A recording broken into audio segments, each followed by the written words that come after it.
is wirklich nichts von dem. Dann ist der third.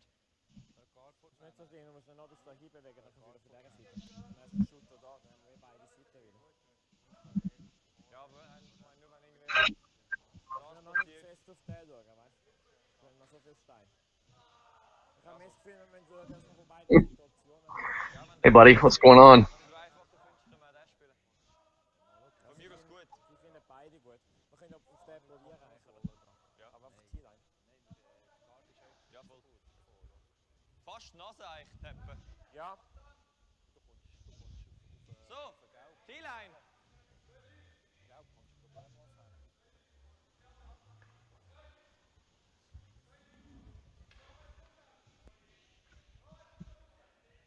Yeah, man. It's the fact that we actually have a legitimate curling season, and I don't mean just legitimate, but that we actually have a season, we have liftoff, is amazing, because as we sat here probably back in the spring, who knew what this was even going to look like? And we still don't. But the fact that we've got games that are being played, we were certainly in a fluid, uncharted territory situation of what, everything is going to be and feel and look like, and certainly be conducted like. It's just refreshing that we can turn on YouTube once again and hear the screaming on the ice and just have games being played again. I'm just utterly thrilled, and I feel like all is right in the world temporarily. Ja, the guard. Clearing.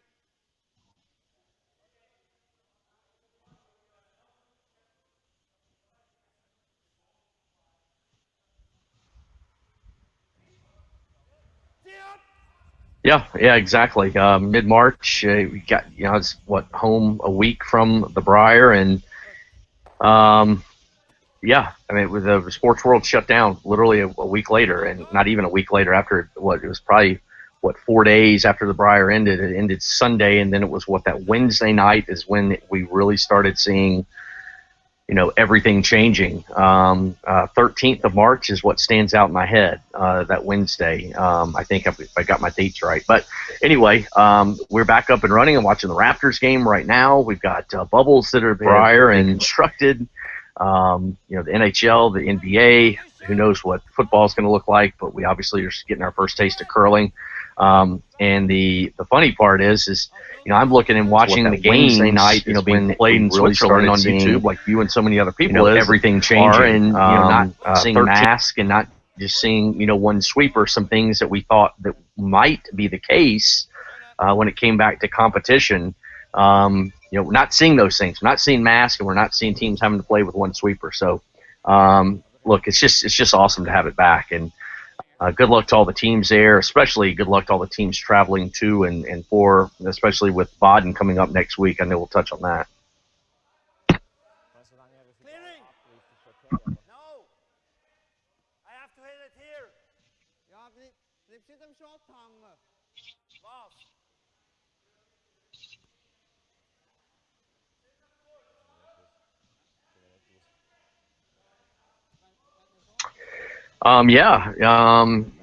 Certainly with the the start of the season right now, and Baden coming up next week. I did hear disappointing news.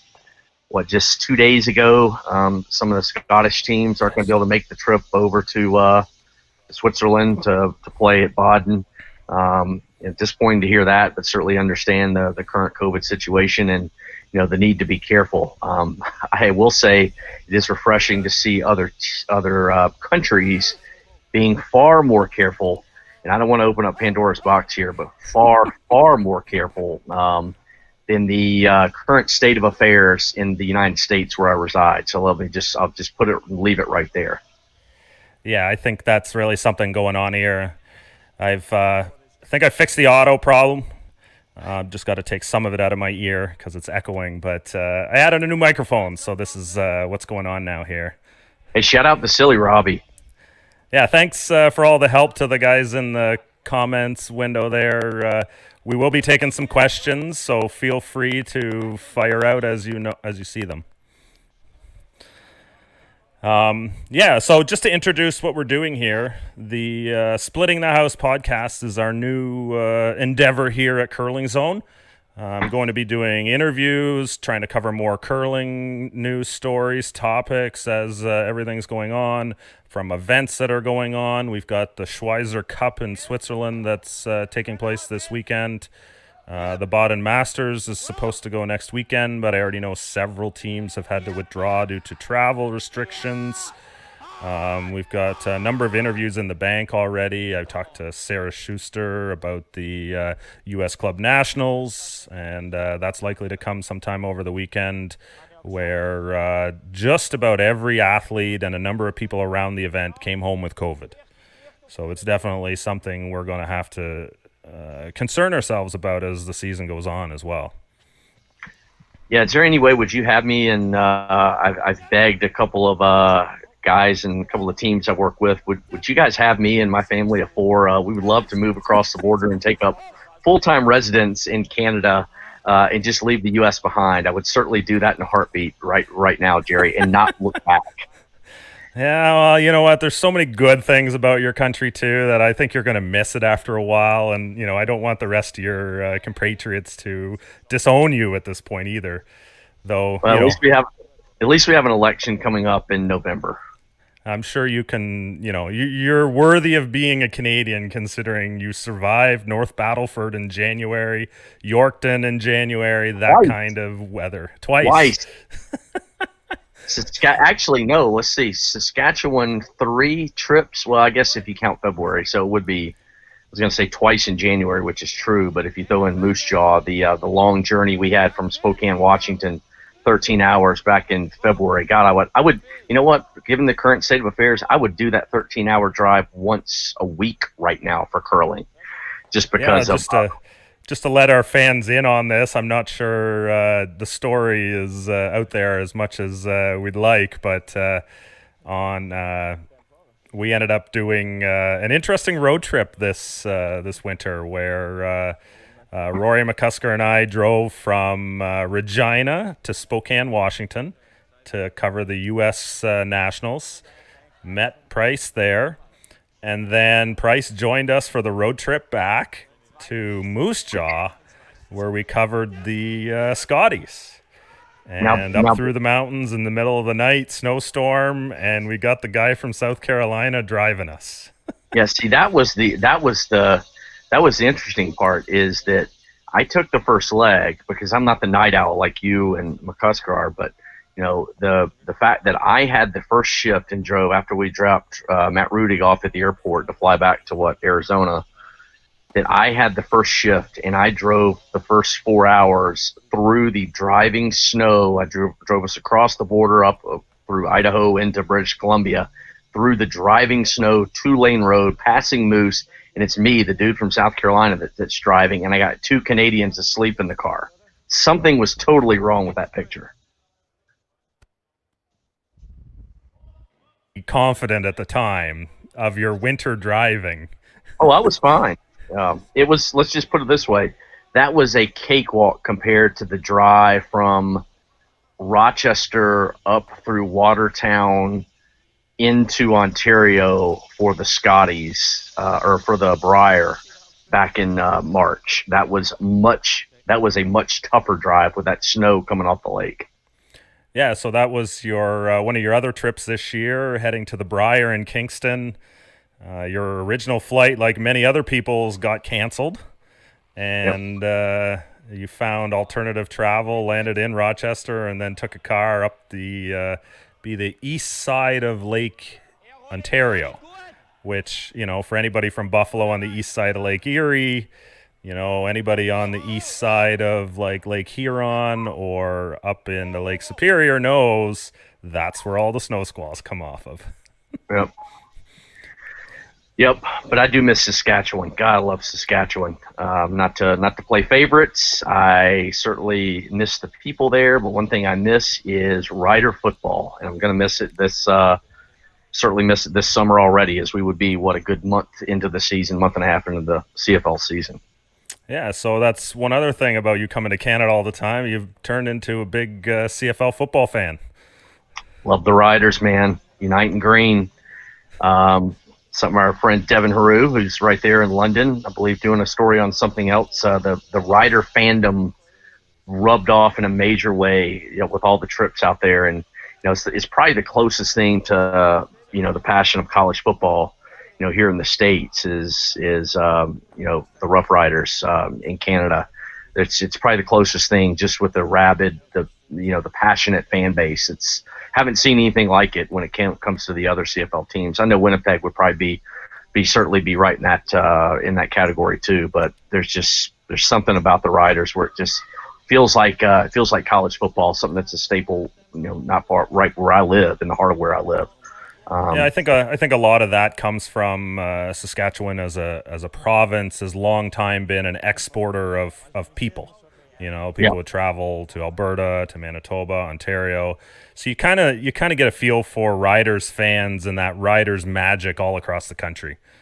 Yeah, it's awesome. So, but I certainly understand the we all understand the situation and the gravity of what we're going through, and it's unfortunate, being a gate-driven league that the CFL is, that without having fans, and if you're a gate-driven league, you pretty much have no chance to survive unless you get a so-called bailout, which they did not get, financial aid, whatever you want to term it. But it's just the big thing right now is the fact that we do have sports, whether they look the same or not, just to give us some ounce semblance feeling of normalcy. It's just refreshing, whether it's the NHL, the NBA, curling, which we obviously have, which started in Switzerland. It's just to have competition back on TV. And I'll say this too, I don't know about you, how much you've watched a lot of the stuff that's going on, but this month of August has been just sports overload, dude. I mean, you turn on the television, I can't figure out what to watch, whether it's a good NBA game, with the playoffs started, the NHL going on. What am I missing? There's just all kinds of golf is ongoing. The list goes on and on. There's just so much to watch and consume right now with sports. Being back, it's all starting at once. And even the fall, once we get into September, you've got horse racing that's going to be coming up. You've got the Master. You just can't take this stuff in enough. It's like trying to drink from a fire hose as a sports fan right now. So cool, but still, we obviously have a long ways to go. Yeah, I think that's a big change right now. It's nice to have that distraction. I think we've all been going through a lot of this COVID, the quarantine challenges and everything around that, and kind of get a little bit of normalcy back to it, and figure out how we're going to be able to live with COVID going on until they figure out how to solve this problem. Yeah. Hurry with that vaccine. Hurry. Whoever's working on that. I signed up. Yeah, I was just going to say, it's definitely affected curling, like you're saying as well. We're looking at, there's a lot of discussions going on right now about events, about what curling clubs are going to do, varying opinions across the country, around the world as to, the right approach. But at the same time, it's, there's so many unknowns. Like, it's the same thing when you start talking about back to school and all of these things for the kids. That, we need to figure out that balance between being safe and minimizing the virus, as well as trying to, get back to as normal as possible. There's so many economic challenges that come out of this as well, and we need to figure out what that right balance is, and it's something that we're going to be dealing with for some time. Like, you look at Major League Baseball, for example, and their work coming back. I think in general they've been quite successful. Obviously, the Marlins and their debacle, the St. Louis Cardinals in the same boat. Seems both those situations were tied back to athletes not following the rules and visiting casinos and nightclubs and stuff like that. But as long as teams follow the rules, you're seeing success. The other thing is that we did not see spread from the Marlins to the Phillies players on the field. And I think that was the vital piece of information we learned from this, and maybe something that can help us out a little bit in curling as well. Yeah, the big thing is obviously clearly is having a plan, and everybody that's had a restart, NBA, curling, local clubs, everybody comes up with a plan. Major League Baseball. The big one is, what is your plan when you do have that outbreak? You do have a couple positive tests. That is the real piece to the puzzle. What is your path and plan for action when you have what is really inevitable in a lot of ways, depending on the circumstance? What are you going to do? How are you going to handle it? What is the course of action? It's amazing watching what the NBA has pulled off. I know a couple of the writers that are down there, and the way that the NBA has put this thing together, and even the NHL too. I'm not as familiar with everything in terms of the bubble that the NHL has got, but the NBA bubble, where the players are wearing wristbands that is tracking heart rates, where it tracks if you're within 6 feet of another person, it starts going off. The daily testing, clearly the washing of hands and the mask and everything, the standard stuff, but just the little things. Only one player in a golf cart. It's just amazing to watch, specifically how the NBA has pulled this thing off. But that there is a plan if there is positive test, and luckily you have not had any positive tests, at least that I'm aware of, inside the NBA bubble. And I think the NHL has just done a fantastic job as well, where they have basically had, I think last check, tests that they administer before the playoffs, and not a single player tested positive. So, but again, yeah, it's the same thing as they get in the bubble, they seem to be okay. Yeah. Yeah, and that's how I almost think you have to do. That's in a lot of ways that's the way, and the only way you can pull a lot of this stuff off is, you can't bubble the virus out. The virus is going to find its way inside some way, shape, or form, whether it's a player, staff member, whether it's the hotel, somebody cleaning the hotel room that leaves it behind. But to me, that's this bubble concept is it's probably the only way to pull these things off, because I scratch in my head when college football begins again. When the NFL begins, these things aren't bubbles. These are traveling city to city, and they're talking about even having fans there, which is just crazy. That's really what I want to see, how those guys pull this off in a non-bubble atmosphere. I just don't see it. Yeah, it just seems that there's a different approach in some places as to how they want to attempt to attack this and figure out how to solve this. It's kind of the idea that you look at the regions that have managed to do a good job of COVID, they're getting all the toys now too. Yep. The benefits of it. Yep. And even the English Premier League, watching how they've handled it, the PGA Tour. You say, well, there's travel involved there, like there's going to be with the NFL, college football. Yes, that's right. But the difference between those sports and, American football, the NFL, college football, is the roster size, the sheer volume of players. You're talking easily double what, a Major League Baseball roster is. So, I just think it's fraught. It's just set up for a litany of problems moving forward.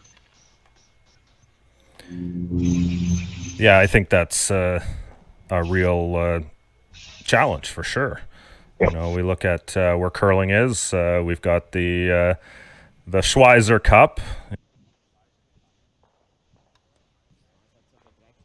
Look at that! Look at you! Look at you!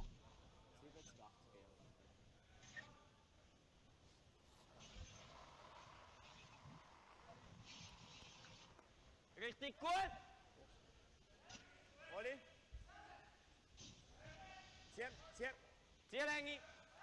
Shout out to Savannah and her team. Perfect 3-0 so far in their 3 games. Okay.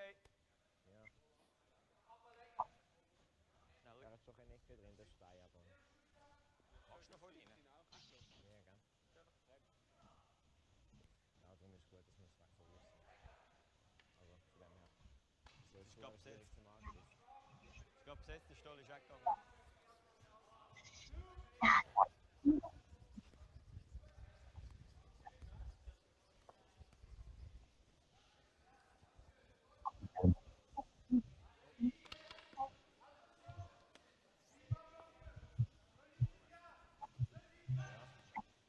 Okay.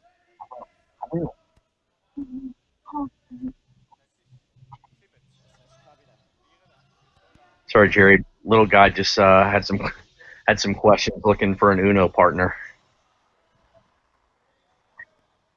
Richtig gut! Richtig Platz! Kannst du immer ziehen, Oli? Switch! Switch! Musst switch! T-Line! T-Line, nimm einen T! Nimm einen T! Ja, so tief wie es geht noch. Ist wieder gleich wieder an. Irgendwann bleibt er einfach. Ja. Das war ein bisschen breiter. Da!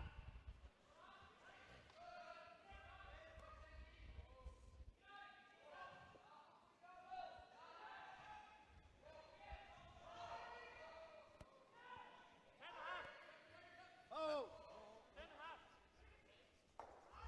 Stoßen nicht gekommen. Oh. Yeah. Okay, you were right. But it was so much. So. Sani? Das ist Take-up für. Also musst du schneller als viel einkommen. Ja, zack!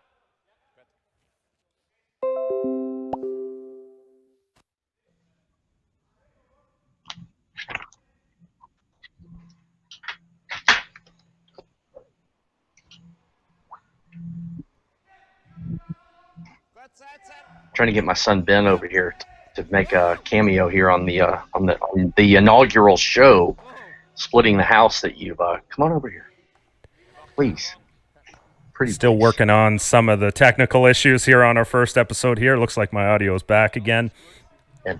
Setting up a new microphone and all that stuff.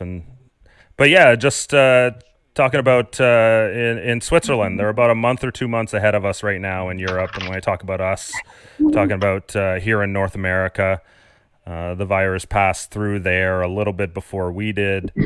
So the things that have been learned in Europe so far allow us to then kind of create a plan going forward.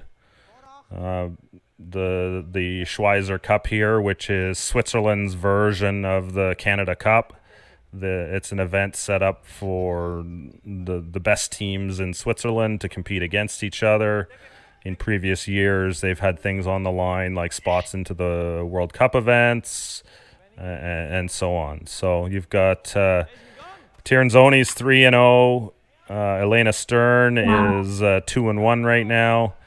I know they had some hiccups early, came back in the first game where they were down 5-1 after 5 ends, scored 3 in the 6th, forced 1 in the 7th, 3 more in the 8th, and then stole the extra end for the win. So we'll be covering this event on CurlingZone. Several news stories have already gone out.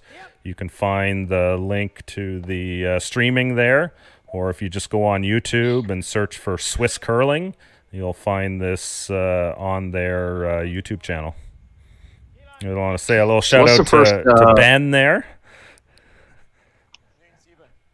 There you go, Ben. Say hi. Hi. So who's your favorite curling team, Ben?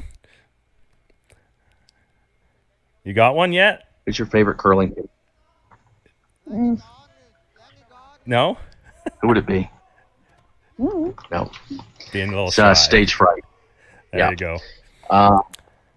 The first Canadian event, Gary, is Stu Sells, correct?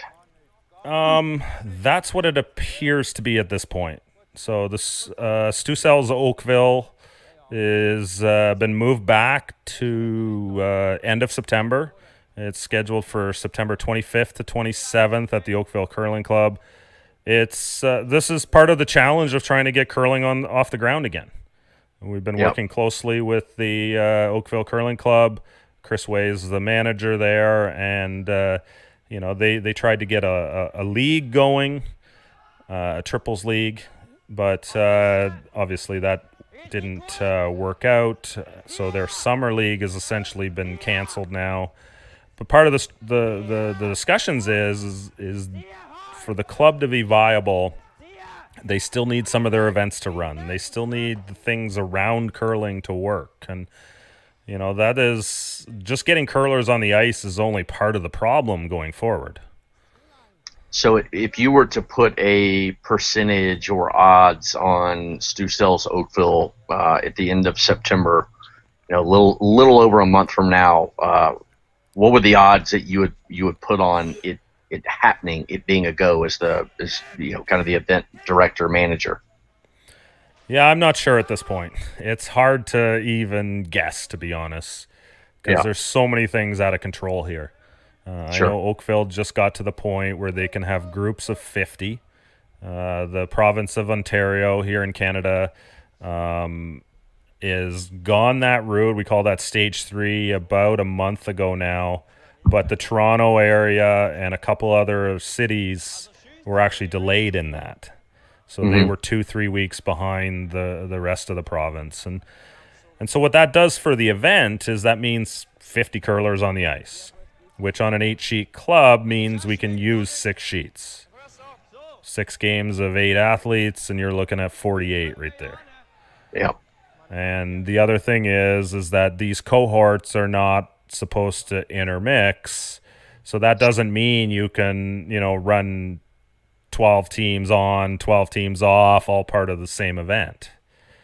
So in that situation, we'd look at a men's event with 12 teams, a women's event with 12 teams, and it's all in the building, all out the building in transition.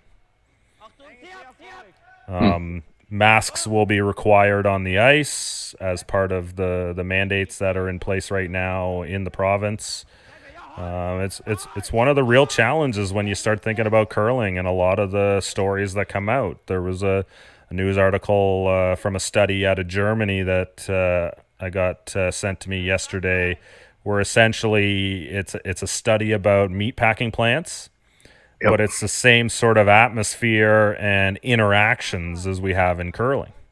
Yep. The temperatures are similar. The yelling to communicate, that is curling. And there's discussion in this study that the virus can travel up to 26 feet in the air. Wow. So, you talk about these things about social distancing and staying apart from each other. The real issue is staying out of the firing range of other people's faces. Like if you're back to back, you're not really running into many issues, but it's that face-to-face interaction where you really got to give yourself more distance. Which kills the social aspect of the sport. I mean, the social aspect of curling is pretty. I'm not saying it's dead forever. That's not what I'm saying. But for now, obviously, broom stacking, hanging out in the warm room, sharing a pint after the games. That's a thing of the past for now, until we can get on the other side of this, because we are going to get on the other side. We're going to get through this. It's just obviously a matter of when, and that's been the toughest thing. Through all this is not having an answer, right? It's not knowing, usually when things happen or going on, you say, well, once we get to, this date, then we're fine. That's been the hardest thing of this whole entire, epidemic is the fact that it's just so fluid and you don't know anything in terms of, answers to anything. Like, well, when will it be safe to do this? When will it be okay to do that?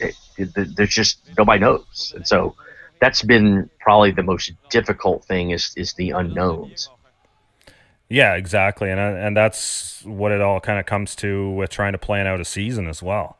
Like if we knew kind of the finish line, we'd know where to move everything back from, right? I know there's been some discussion of trying to, get the organizations and everything together and try and move the whole season back. try and move the Worlds into summer, Briar and Scotties into like June, July, and then, you could maybe have a regular curling season starting in January 1st.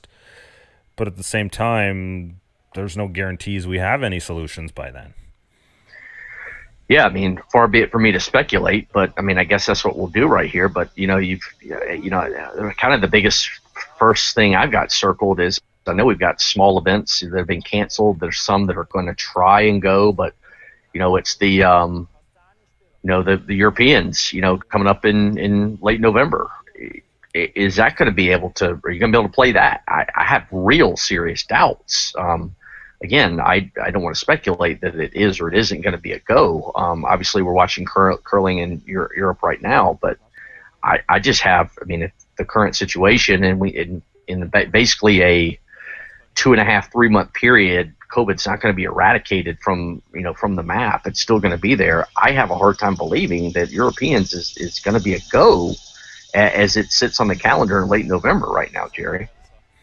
Yeah, and especially recent developments are really adding to that challenge. You look at the Baden Masters, which has been scheduled for some time with a draw, teams list, everything. That's all posted on CurlingZone right now, and you can find that information.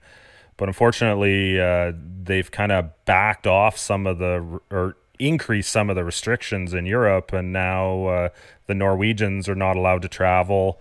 I know the Scottish teams have withdrawn from the tournament, so that's 7 teams right there that are gone out of the event, and so I don't know where that leaves the event at this point. I know talking to a coach, they're going to try and repurpose the event and put it together with who they do have, and I think that's all they can do at this point.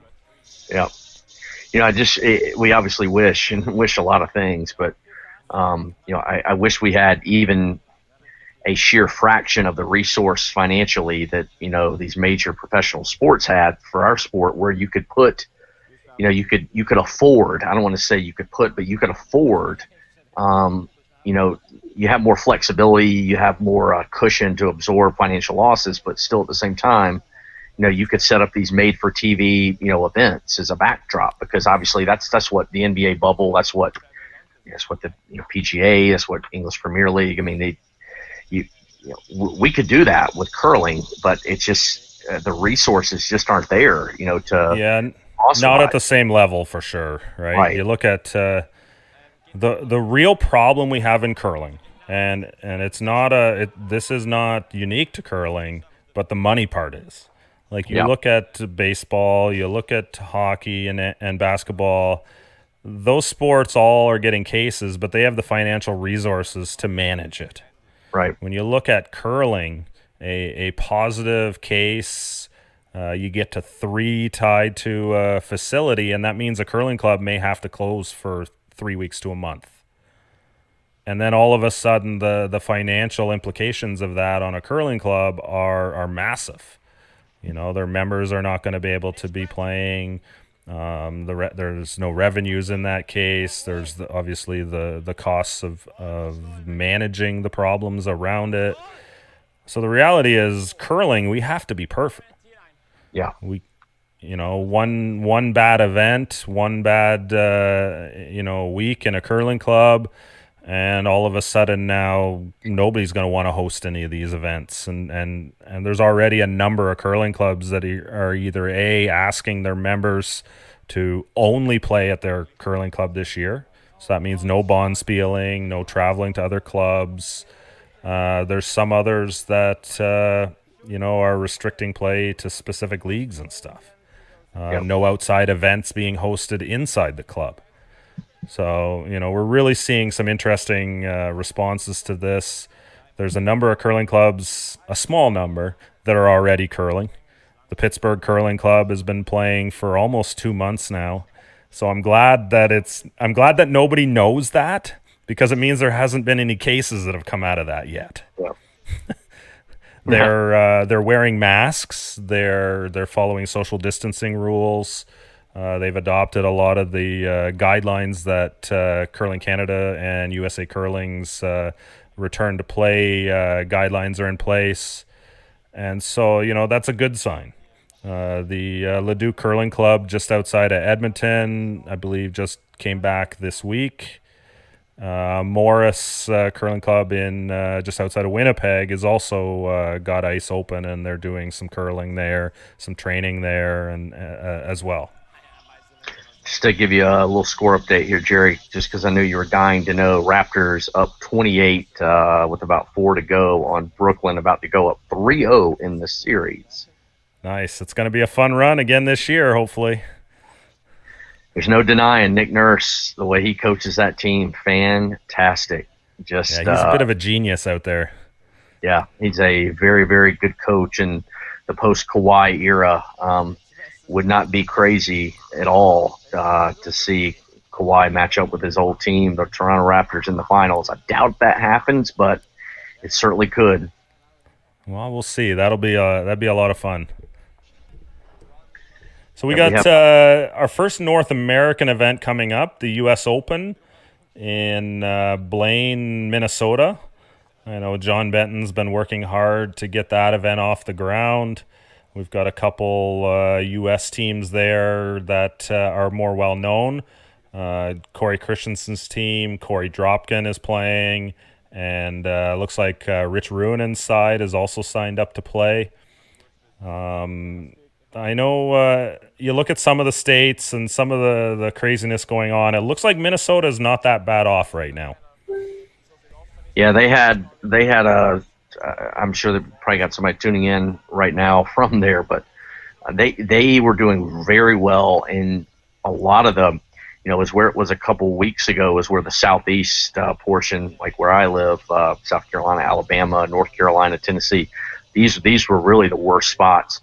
Now you're starting to see some kind of, it's really, the numbers have gone down significantly here in the Southeast. And now you're seeing places like, Idaho, Wyoming, places out in the Midwest and the West that are starting to see, more spikes in COVID cases right now, which I'm not sure why. I was looking at I look at it every day in the Washington Post, and they have a graphic tracking the states and percentages over 7-day periods. And I can't remember where Minnesota was, but they have by and large, I think, done a pretty good job there. When you talk about the U.S. Open in mid-September, obviously the names, probably I don't want to say the biggest, but one teams that everybody knows, Schuster, Tabitha Peterson's team, and then Sinclair. Those three, at least last check, are not going to be playing, or not entered, at least as of yet. Yeah, and I know, talking to Phil Drobnik, who's essentially the acting HP director there, he said that at this point there is no official activities from USA Curling. Right. Several events have been canceled. The mixed doubles events, some of the competitive events. I think they're hoping at this point to maybe have Curl Masabi and Eveleth in December. Yeah. That's their hope at this point. You've got, you start talking about other events out there. The Grand Slams canceled their season about 5-6 weeks ago, maybe. And not a big surprise when you consider the travel and the costs and everything of trying to put this all together into one. The World Curling Federation put a pause on the world ranking points, which then, just was done in order to make sure that nobody was taking risks to travel. I think there's a lot of places where curling is still going to be okay to play under safe conditions. And so we need to make sure that we don't force the issue in that world. Well, that's true. I mean, the travel restrictions, but the travel, just plain travel. Everybody's going to have a different comfort level with that. Some people would say, athletes, coaches, I'm ready to hop on a plane and go right now. Some people are on the exact opposite of the side of the ledger, where they don't want to go anywhere for maybe until January at the earliest. I mean, it varies. There's just a comfort level, 115. It's just a very different, comfort level that people, teams, coaches, players are going to have. And so, there's just so many variables and layers to this. Yeah, exactly. Now, we do have a lot of work going on behind the scenes. You've got, I know Team Cooey has been doing some organizing in Alberta, for example. They are working on creating some made-for-streaming type events. They're working on trying to bring in some media to cover this and still so they can get on the ice. And then, of course, a number of events have been pushed back in the season. The Red Deer Curling Classic is going to run the last weekend in November, followed by Calgary, the Original 16 Classic, and then the Medicine Hat Charity Classic will run the weekend after that. Yep. And so this was sort of organized by Cooey, a few of the teams in Alberta, to give teams a chance to play something. Yeah, speaking of variables, variable is about to take flight here on my back porch, so I'm gonna have to bolt on you soon. But homemade haircuts have become a thing of the norm. My wife begged. We had our 15th wedding anniversary yesterday, and she had begged forever to let her cut my hair. And I let her cut it a few months ago. So I've had one haircut, a real haircut since early February, and that was about a month and a half, 2 months ago when I actually went to the place to get it cut. Otherwise, she's had it cut. So my son's over here fighting a homemade haircut right now that's going to take place just a little baseball toss away. Nice. So, okay, well, that's probably a good point to wrap this up, our first episode. And I got to get this thing cut too, Jerry. Look, I'm in line. Oh, yeah. We're all in that world a little. I had to do self-haircut myself too, so yeah, not ideal, but this is what we live with in COVID times, and moving forward, I'm kind of excited though with the opportunity to be home a little bit more, not on the road so much, and going from event to event, and can focus on covering events that do exist, putting some work into CurlingZone, working on some new initiatives at the same time too. But I'm expecting a couple new stories to go up in the next day or so. Have a feature with Sarah Schuster, John's wife. She curled in the U.S. Club Nationals. Of course, talked to Dan Bubola at the Calgary Curling Club about what they're doing to set up for the season, and Curling Geek. Doug Surik also talked about some of the things he's been doing as well, and I know Curling Geek has really been in the forefront of trying to keep people educated on clubs that are opening and everything going on there too. So really appreciate your time, Price. We'll have you back regularly, I'm sure, and we'll pop in and chat a little curling. Sounds good. You want to say bye, Ben? Here, say bye. Bye. Good luck with the haircut, Ben. You're welcome. You're welcome. Cheers. And until next time, I hope everyone has a great day. Happy hunting. Cheers, Jerry.